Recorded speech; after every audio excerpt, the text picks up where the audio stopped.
Hello, my name is Russell Myers. Welcome to Issues Unite. All right, so I am not going to hide the fact that I am excited about the referendum that is being held. I was correct on several points here. Number one, it was mostly stated that Luhansk and Donetsk are holding a referendum, but I was correct. All four regions, so Luhansk, Donetsk, Zaporozhye, and Kherson, are all holding the referendums at the same time. What has been the responses to this? The United States, the UN, they're saying that that this is an illegal or vote. Why? Because it's not authorized by the central Ukrainian government. And I've gone into the details of that previously. I'm not going to repeat it. For their parliament to, they would never authorize a referendum. So, anyway. The Ukrainian government has stated, I want you to think about this. The Ukrainian government has not just stated that they will not recognize the results of the referendum.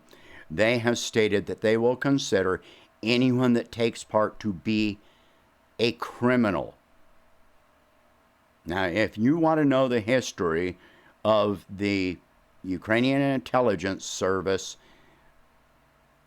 and how brutal they are, it has been covered. The SBU, it has been covered many times in Western media for many years. Many years. So, I mean, for that, just that alone, what do you think the result is going to be from people who previously may have been pro-Ukrainian previously? They're going to vote to rejoin Russia.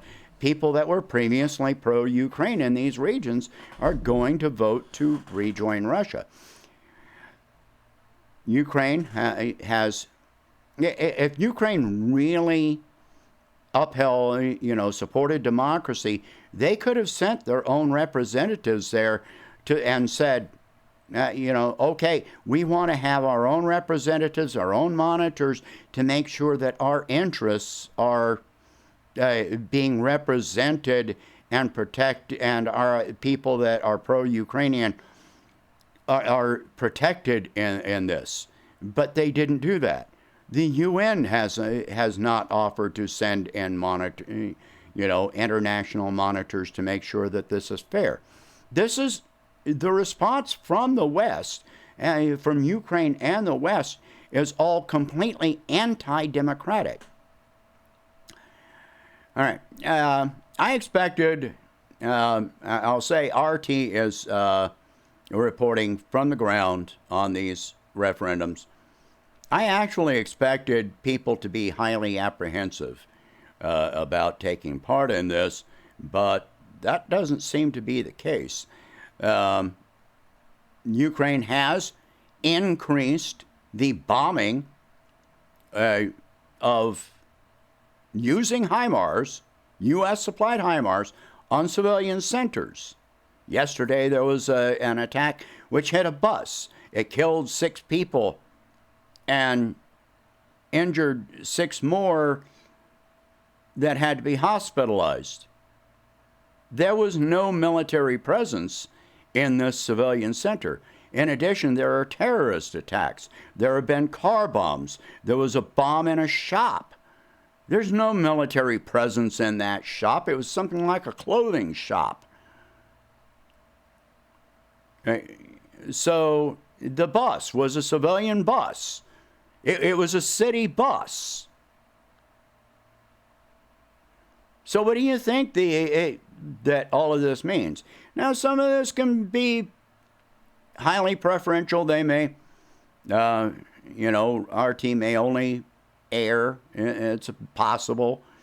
They don't tend to be that way, but it's very possible they only showed certain interviews. But some of the interviews that they held with people on the street referred to this as coming home.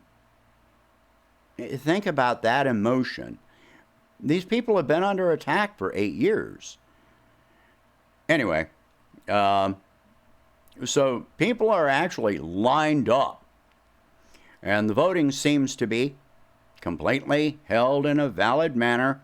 I haven't seen what's on the ballot, but I don't know the wording there. But they have security outside. They swept the locations for explosives and so forth before opening the polling places. They have security outside that are checking people for weapons and explosives before they go in, but there's no security or military presence inside the polling locations. They come in, they register, and there are voting booths, enclosed voting booths. In some cases for security, they have mobile locations which are set up in tour buses. Security outside, they check for explosives and weapons. You go in the front of the bus, you go up to a registration desk, and they have an improvised voting booth. You come out of the voting booth, whether it's a set location or a mobile location, you come out of the voting booth. There is a ballot box, plexiglass ballot box, locked. And you drop your ballot in there. The ballot is folded. Nobody can see what you voted. This appears to be all above board. It seems to be fair, objective. So again, I am excited because I am hoping that this leads to a peace process. I'm not counting on it, but I'm hoping. Ukrainian forces have also been trying to force through the Russian military positions, to try and invade these regions. They stepped up their aggressiveness on this, but in most cases, that's winding up being pretty suicidal in most cases. In some cases, they have managed to have some success, but in a lot of cases, that's also short-lived. We're not going to know the results of this referendum for 5 days. But, in opposition to what the Western response to this has been, Russia has said that they will abide by whatever the result is. Which means if the majority of people in one oblast decide that they want to remain part of Ukraine, okay, Russia is going to honor that. But it is really not expected. I expect it to be 95%, somewhere around that, to rejoin Russia. Other responses from the West have been the announcement of more sanctions, because that's been working out so well. The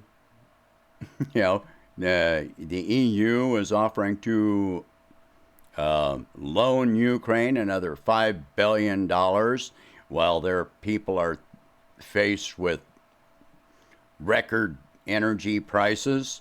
And in response, I heard something about Putin offering to give Ukraine $5 billion. Give. I don't know the terms of that arrangement, but give as opposed to loan. Ukraine's going further into debt. Europe is going further into debt. The U.S. is going further into debt. Sean Fu said it was a highly biased statement, but he said that that the Russian mobilization is going to cause an economic apocalypse. Well, I agree with the apocalypse, but it's not going to be global because Eastern countries and countries that are aligned with Russia and China and so forth are not going to be suffering this apocalypse. They may be impacted, but not to the same degree. You know, how much more debt can you incur or create or fabricate, whatever? And who do we owe? Who does everybody owe this money to? Think about that. It's all being created out of thin air. And where is it going? You know, they create the debt and you have to pay it. Anyway, so people have been talking about protests in Russia against this mobilization and people getting arrested. Well, they actually weren't arrested for protesting. They were arrested for protesting without a permit. If you protest right here in any city, county, state, or the U.S. Capitol without a permit, you're going to be arrested too. So you can, that's not abnormal. In fact, I saw, you know, a leftist source, Jackson Hinkle and a few others that got arrested, not for holding it because they were protesting. They had a permit, but they left the area where the permit was applied to. And that's a part of a permit here. If you apply for a permit to protest here and your protest goes outside of the area where it is approved for, then you're going to be arrested. That's just a fact. In all countries, without exception, period. Do I agree with this? No. I think any protest that is peaceful should be legal in any country, anytime. But to make it seem like an exception is just, you know, misrepresentation. You know, part of it actually makes sense, but on the other hand, you know, for security purposes, it kind of makes sense. If you have two counter protests, you really want to keep them separated as much as you can. On the flip side of that, as soon as the mobilization was announced, 10,000 volunteers showed up at recruitment centers in Russia to volunteer for this mobilization. So the number of volunteers far outnumbered the number of protesters, actually. Yes, some are already winding up trickling in to these regions already. There's one member of parliament that is in Donbass already that has volunteered for this. 3 more members of the Russian parliament have volunteered. They're above age 50. I thought the cutoff was age 50. Actually, it's 55. So 4 members of the Russian parliament have volunteered for this mobilization. You know, so the support seems to outweigh the opposition on that mobilization. Again, I'm hoping this leads to a peace process. I'm not counting on it. We're not going to know the results for 5 days, but this is something that offers some kind of hope. You know, this could have gone so many other directions at every step of the way, but you know, there has been no diplomacy coming from the West or from Ukraine at all. There's none.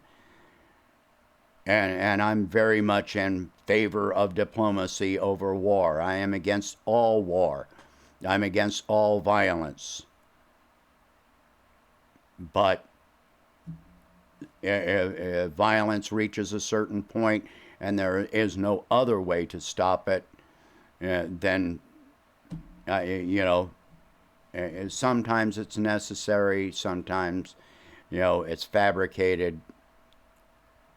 A lot of the time we don't know until just how much of any of that is true until after the fact.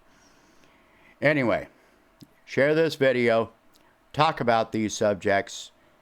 If you can, please donate whatever you can to help expand this channel and my presidential campaign, and I will catch you in the next one.